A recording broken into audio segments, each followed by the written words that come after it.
नमस्कार दोस्तों, मैं हूं प्रिया और आप सभी का एक बार फिर से स्वागत करती हूं आपके अपने चैनल भक्ति मंत्र में। हे कृष्ण करुणा सिंधो दीन बंधो जगतपते गोपेश गोपिका कांत राधा कांत नमोस्तुते। ओम नमो भगवते वासुदेवाय। दोस्तों, आज मैं आपको श्रीमद् भागवत गीता के प्रथम अध्याय की कथा सुनाऊंगी। तो चलिए श्रीमद् भागवत गीता के प्रथम अध्याय का श्रवण करते हैं, जो इस प्रकार है।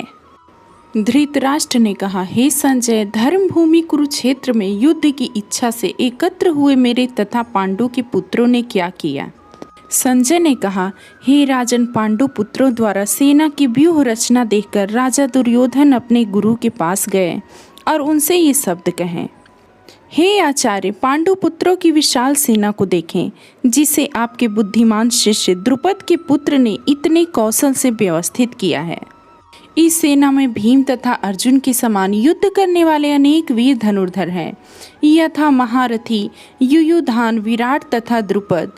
इनके साथ ही धृष्टकेतु, चेकितान, काशीराज, पुरुजित, कुंतीभोज तथा शैब्य जैसे महान शक्तिशाली योद्धा भी हैं।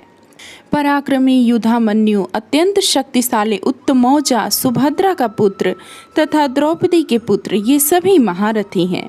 किंतु हे ब्राह्मण श्रेष्ठ, आपकी सूचना के लिए मैं आपकी सेना के उन नायकों के विषय में बताना चाहूँगा जो कि मेरी सेना को संचालित करने में विशेष रूप से निपुण हैं। मेरी सेना में स्वयं आप, भीष्म, कर्ण, कृपाचार्य, अश्वत्थामा, विकर्ण तथा सोमदत्त का पुत्र भूरिश्रवा आदि है, जो युद्ध में सदैव विजयी रहे हैं। ऐसे अन्य अनेक वीर भी हैं जो मेरे लिए अपना जीवन त्याग करने के लिए उद्यत हैं। वे विविध प्रकार के हथियारों से सुसज्जित हैं और युद्ध विद्या में निपुण हैं। हमारी शक्ति अपरिमेय है और हम सब पितामह द्वारा भली भांति संरक्षित हैं, जबकि पांडवों की शक्ति भीम द्वारा भली भांति संरक्षित होकर भी सीमित है। अतएव सैन्य व्यूह में अपने अपने मोर्चे पर खड़े रहकर आप सभी भीष्म पितामह को पूरी सहायता दें। तब कुरुवंश के वयोवृद्ध, परम प्रतापी एवं वृद्ध पितामह ने सिंह गर्जना किसी ध्वनि करने वाले अपने शंख को उच्च स्वर से बजाया, जिससे दुर्योधन को हर्ष हुआ। तत्पश्चात शंख, नगाड़े, बिगुल, तुरही तथा सिंह सहसा एक साथ बज उठे। वह संवेद स्वर अत्यंत कोलाहलपूर्ण था। दूसरी ओर से श्वेत घोड़ों द्वारा खींचे जाने वाले विशाल रथ पर आसीन कृष्ण तथा अर्जुन ने अपने अपने दिव्य शंख बजाए। भगवान कृष्ण ने अपना पांचजन्य शंख बजाया, अर्जुन ने देवदत्त शंख तथा अति भोजी एवं अति मानवीय कार्य करने वाले भीम ने पौंड्र नामक भयंकर शंख बजाया। हे राजन, कुंती पुत्र द्वारा युधिष्ठिर ने अपना अनंत विजय नामक शंख बजाया तथा नकुल और सहदेव ने सुघोष और मणि पुष्पक शंख बजाए। महान धनुर्धर काशीराज, परम योद्धा शिखंडी, धृष्टद्युम्न, विराट, अजेय, सात्यकी, द्रुपद, द्रौपदी के पुत्र तथा सुभद्रा के महाबाहु पुत्र आदि सबों ने अपने अपने शंख बजाए। इन विभिन्न शंखों की ध्वनि कोलाहलपूर्ण बन गई, जो आकाश तथा पृथ्वी को शब्दायमान करती हुई धृतराष्ट्र के पुत्रों के हृदय को विदीर्ण करने लगी।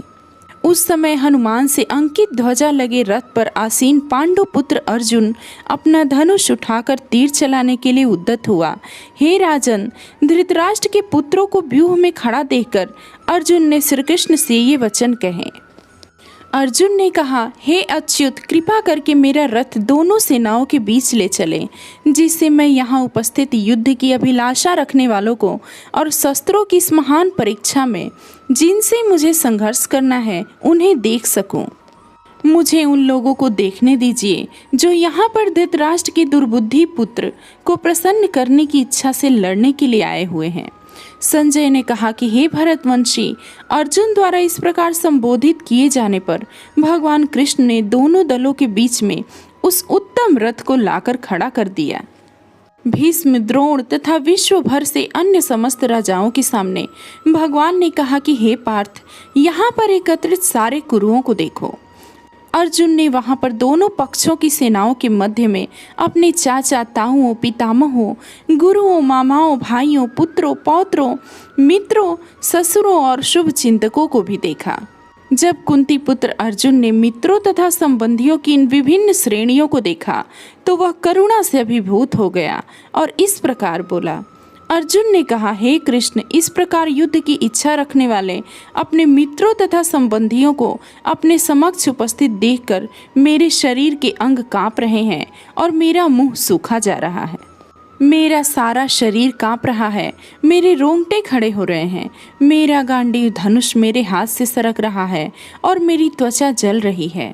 मैं यहाँ अब और अधिक खड़ा रहने में असमर्थ हूँ। मैं अपने को भुला रहा हूँ और मेरा सिर चकरा रहा है। हे कृष्ण, मुझे तो केवल अमंगल के कारण दिख रहे हैं।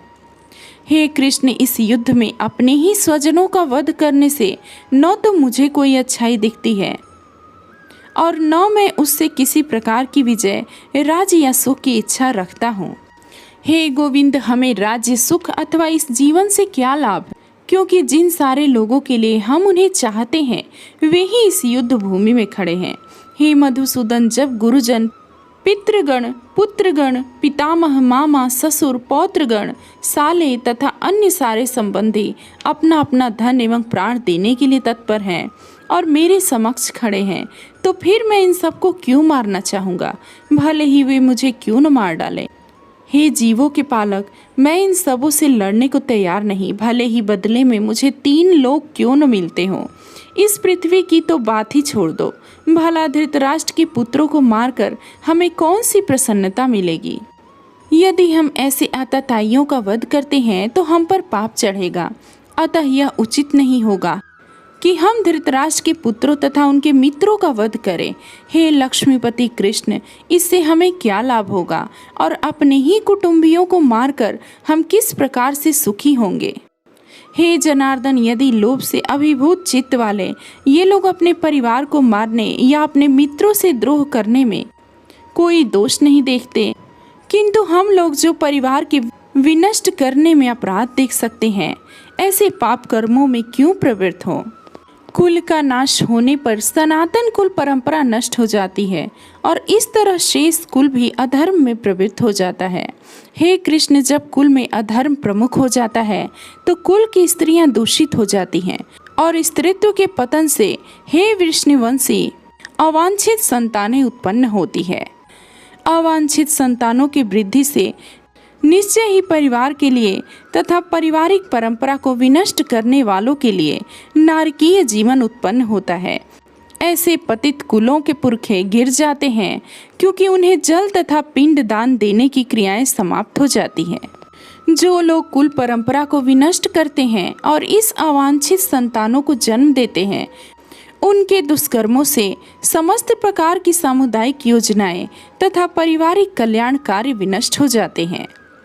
हे प्रजापालक कृष्ण, मैंने गुरु परंपरा से सुना है कि जो लोग कुल धर्म का विनाश करते हैं वे सदैव नरक में वास करते हैं।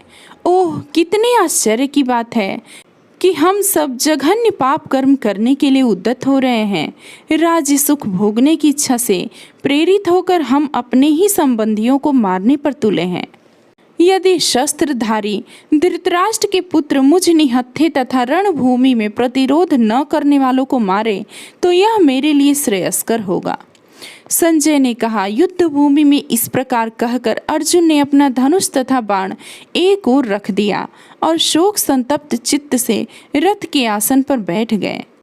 इस प्रकार भागवत गीता के प्रथम अध्याय कुरुक्षेत्र के युद्ध स्थल में सैन्य निरीक्षण का भक्ति वेदांत तात्पर्य पूर्ण हुआ।